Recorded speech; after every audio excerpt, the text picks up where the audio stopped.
A da li je i šta sporno u dolasku Indijaca? Kako njihov dolazak utiče na epidemiološku situaciju? To pitamo virusologa, doktora Milanka Šeklera, koji se uživo uključuje u naš program, i Katarinu Golubović iz Komiteta pravnika za ljudska prava. Dobro jutro. Hvala vam što govorite za Probudi se.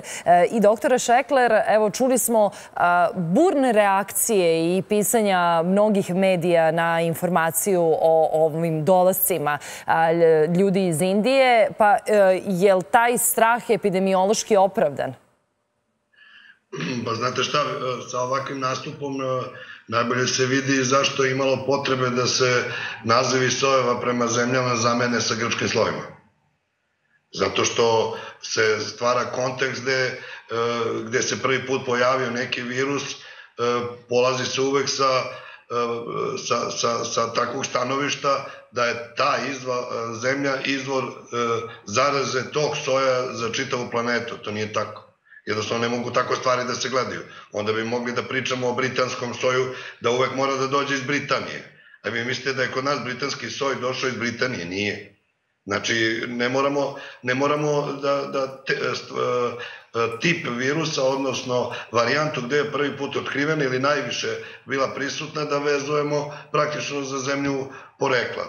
Sa jedne strane to treba da bude jasno, a sa druge strane, da li je to epidemiološki rizik ili nije, u ovom trenutku epidemiološki rizik pojava svakog većeg broja ljudi iz bilo koje zemlje u kojoj trenutno vlada korona, odnosno postoji veliki broj novozaraženih, odnosno umrlih. Znači, bilo koja da je zemlja u pitanju, ne samo Indija, dolazak veće grupe ljudi iz Rusije, na primer, u ovom trenutku bi isto tako bio vrlo veliki rizik. Znači, razmišljam samo logično, ne pokušavam da temu politizujem, nego jednostavno samo činjenice da uzmem u obzir. Nema veze koja je zemlja, nema veze ništa drugo, sem epidemiološke situacije u toj zemlji. Znači, mi imamo sad Grčku gde ima veći porast broja novozaraženih, ja mislim da su juče imali 1800 i ne znam, sa tendencijom daljeg rasta i pokušavaju sada da uvedu neke mere.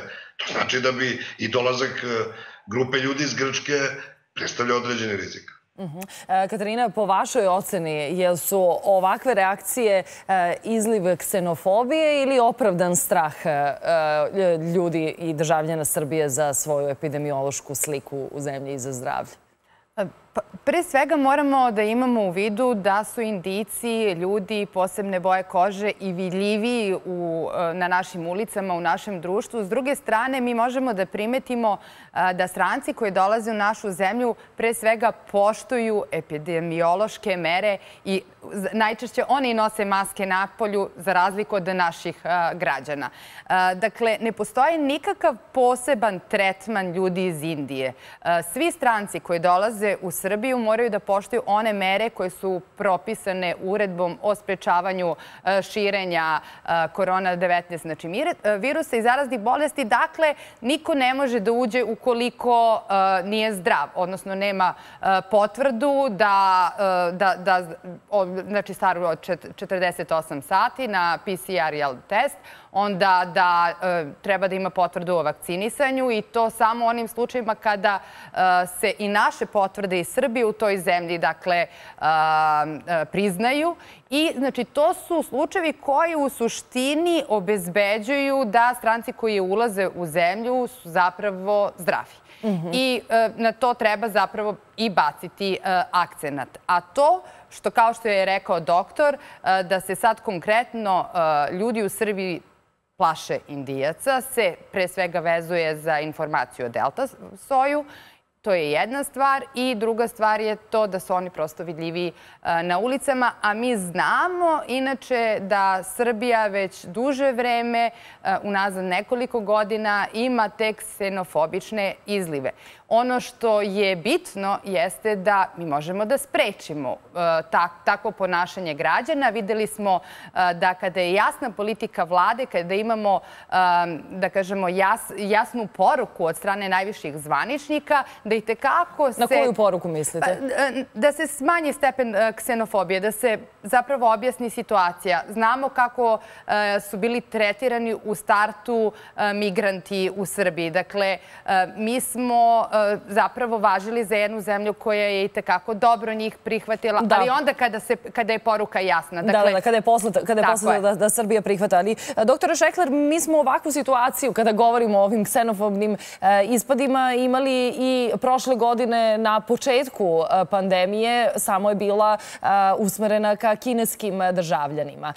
I evo, Katarina govori o tome da su i jedni i drugi uočljivi na ulicama, a da mi ne znamo zaista u stvari odakle sve turisti, putnici, bilo došli poslovno ili nekim drugim povodom, koliki broj boravi kod nas. Ta mogućnost dolaska u Srbiju, ne bi li se išlo u druge zemlje, s obzirom na to da smo zelena COVID zona, je li to opasno za našu epidemiološku situaciju i da li nas to može više koštati ili mi sami?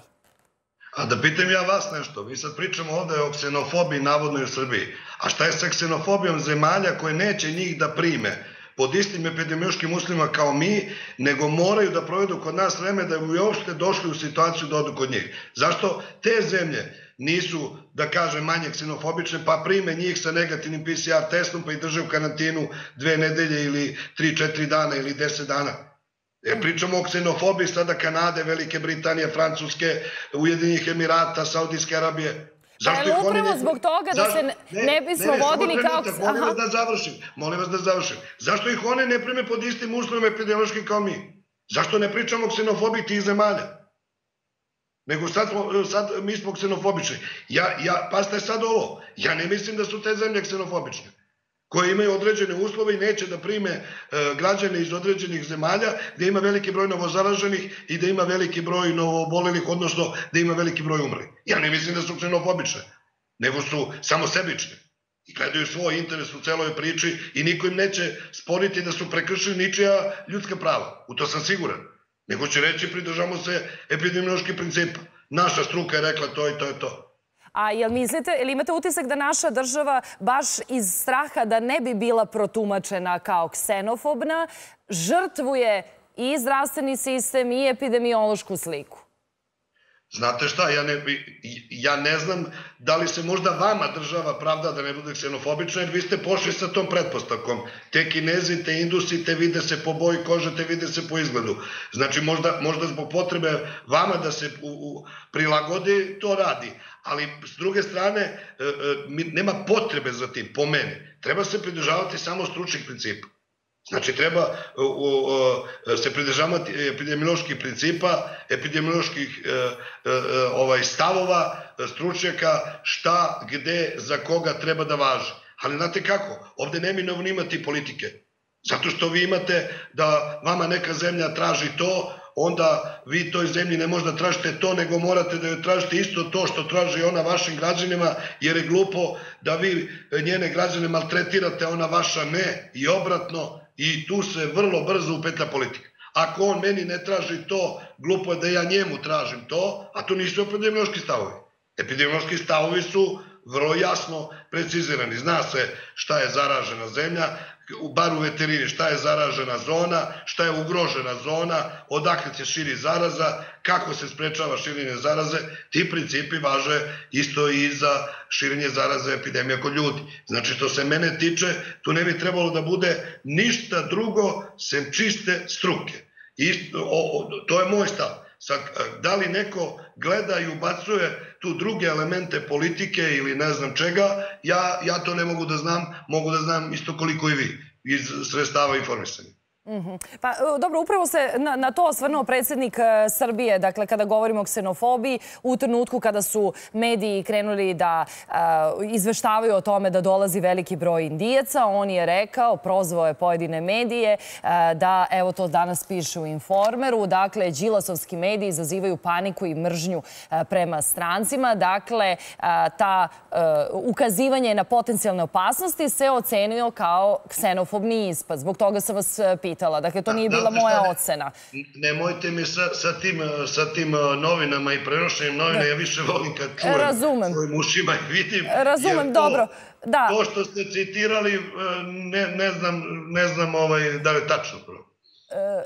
Da, izvolite. Ja samo moram da se nadovežem na doktora. Dakle, trebamo razlikovati dve stvari. Znači, jedna je zvanična politika i način ulaska stranih državljana u Republiku Srbiju. Dakle, zvanična politika i propisi su upravo, kako je doktor rekao, kreirani na osnovu principa zdravstvene struke i pravne struke. Znači, zdravstvena struka da mora da postoji potvrda, odnosno bilo kakav dokaz da je neko zdrav, to je, da kažemo, zdravstvena struka. Pravna struka, to je ono pravno-političko pitanje na koji način će neko zapravo dokazati da je zdrav. A to je da li ćemo imati određenu potvrdu, PCR test i taj reciprocitet, odnosno uzemno poštovanje uslova, jel da kažemo, priznavanje istih uslova.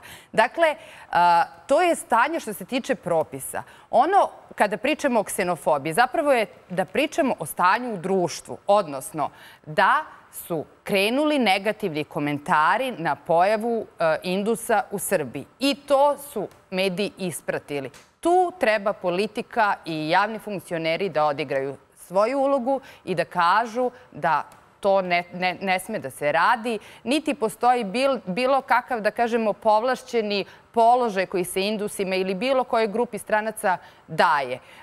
Tačno je, dolaze određeni državljani u Srbiju kao rezultat politika drugih država za ulazak u njihove zemlje. Ja mislim da je to vrlo jasno. U svakom slučaju, ono što naša država treba da radi jeste da se dodatno angažuje po pitanju pre svega poštovanja mera koje su propisane uredbom. To radi MUP i sanitarna inspekcija, tako da itekako rizik može da se umanji kada je u pitanju dolazak stranaca. Evo, doktore, dok Katarina govori, vi odobravate većinu onoga što je rekla. Ali, evo, dakle, rekli ste na početku da na kraju vratim na ono vaše prvo pitanje o tome da delta soj neće nam nužno i neće u najvećoj mogućem procentu doći iz Indije, već će doći od nekud drugo. Dakle, da iskoristim priliku da nam kažete o ovim svakodnevnim najavama pre ranijeg dolaska četvrtog talasa usled pojave slučajeva delta soja u Srbiji. Je li imate utisak da smo se previše opustili? Nemam ja više nikakav utisak. Nemam utisak i nema potrebe da imam utisak ako imam oči i ako imam iole mozga, mogu nešto da zaključim vrlo racionalno. Tako da ne mora se zadržim na impresiji ili nekom utisku.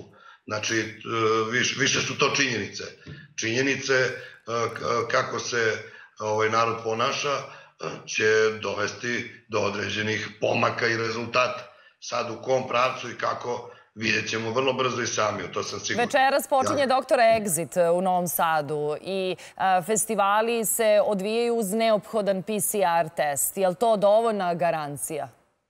Pa ja mislim da se odvijaju, ako sam ja dobro informisan, ili vakcinisan, ili preboleo, ili negativan PCR test.